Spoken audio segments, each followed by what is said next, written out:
Come on, no smiling there.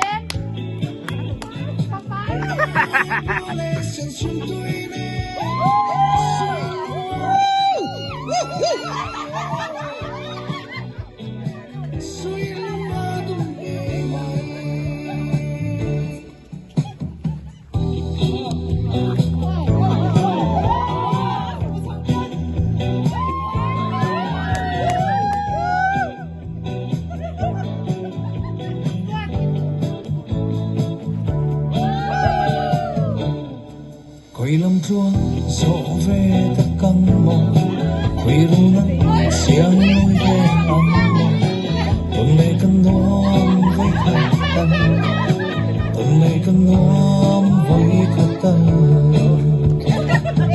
phục xiang lâu mộng.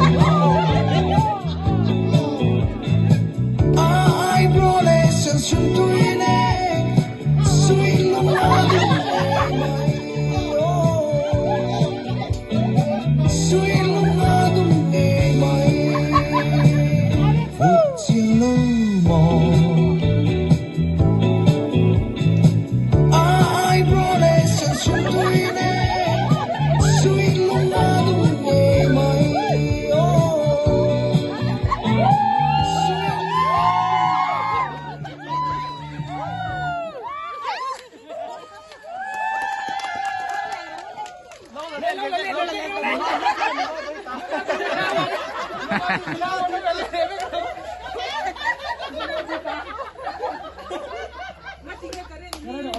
Ui